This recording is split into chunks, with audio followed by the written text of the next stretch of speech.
বিসমিল্লাহির রহমানির রহিম। আসসালামু আলাইকুম প্রিয় ভিউয়ার্স, আশা করি সবাই ভালো আছেন। তো আমি আজকে মজার একটা রেসিপি নিয়ে এসেছি। এই রেসিপিটি আপনাদের সবার ভালো লাগবে। তো চলুন রেসিপিটি দেখা যাক।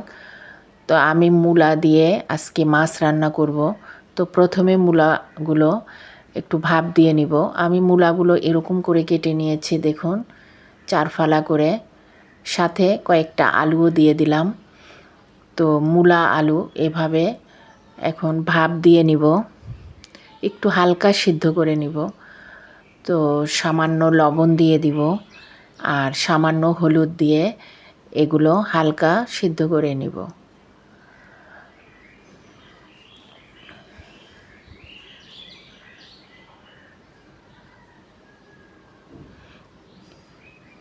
এই রেসিপিটি অনেক মজার হয় আর খেতেও অনেক ভালো লাগে। যারা মূলা পছন্দ করেন না তারা এভাবে করে খাবেন, তাদের কাছেও অনেক ভালো লাগবে। তো এবার ঢেকে দিব, ঢেকে দিয়ে আমি একটু সিদ্ধ করে নিব, হালকা সিদ্ধ। তো কিছুক্ষণ পরে ফিরে এলাম, মূলাগুলো একটু সিদ্ধ হয়ে গেছে, হালকা আলু হালকা সিদ্ধ হয়ে গেছে।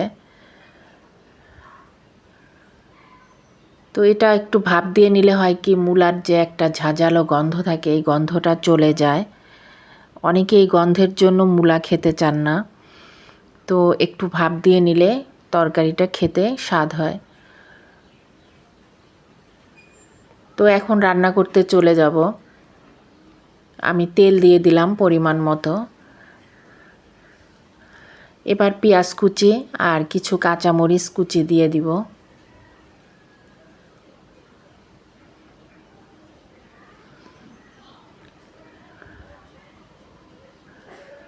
এটা কিছুক্ষণ ভেজে নিব, লাল লাল করব না, একটু পেঁয়াজটা সিদ্ধ হয়ে গেলেই এতে মশলা দিব।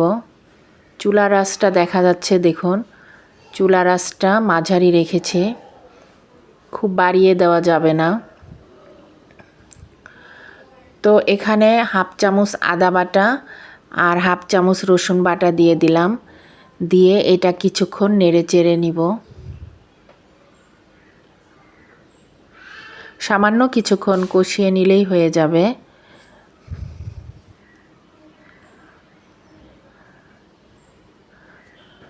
এবার অন্য মশলা দিয়ে দিব, গুঁড়া মশলা। এখানে হাফ চামচ হলুদ গুঁড়া দিয়ে দিব আর 1 চামচ মরিচ গুঁড়া,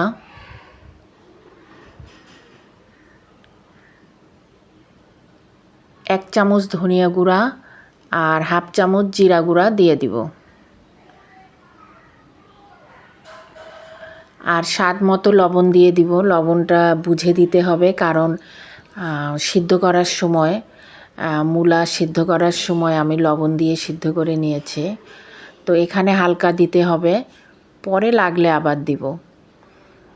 তো এটা ভালো করে নেড়ে নিব।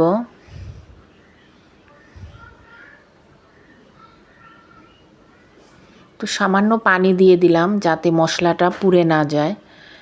এখন এটা ভালো করে কষিয়ে নিব।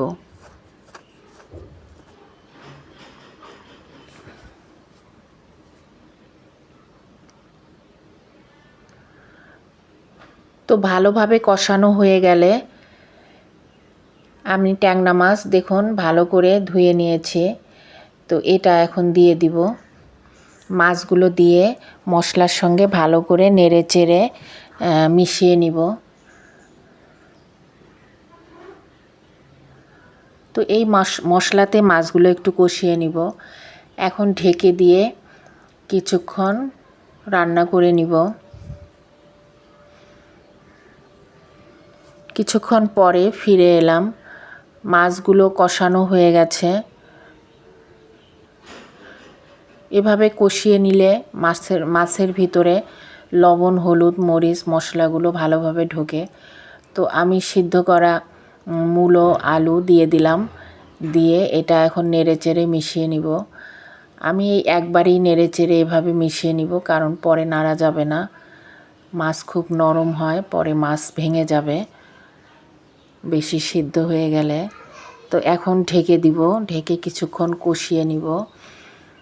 তো তো কিছুক্ষণ পরে ফিরে এলাম। এখন আর নাড়ব না, এখন পানি দিয়ে দিব ওই সিদ্ধ হওয়ার জন্য। মূলা আধা সিদ্ধ আছে আর কিছুটা সিদ্ধ হবে। এই পানিতেই সিদ্ধ হয়ে একটু ঝোল ঝোল থাকবে তরকারিটা। তো এখন ঢেকে দিব। ঢেকে দিয়ে কিছুক্ষণ পরে ফিরে এলাম। দেখুন তরকারিটা কালারটা অনেক সুন্দর এসেছে, আর আলু মূলাও সিদ্ধ হয়ে গেছে, নাড়া যাবে না। আমি হালকাভাবে এভাবে করে নিচ্ছি।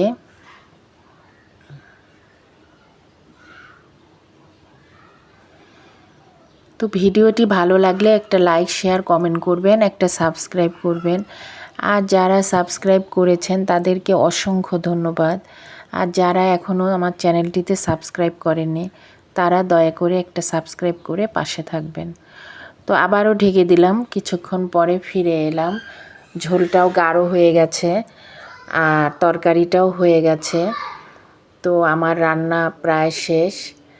কালারটাও দেখুন অনেক সুন্দর এসেছে। মাশাআল্লাহ, দেখতে যেমন সুন্দর হয়েছে খেতেও অনেক মজা হয়েছে। তো আগামীতে আবার কোনো রেসিপি নিয়ে আসবো ইনশাআল্লাহ।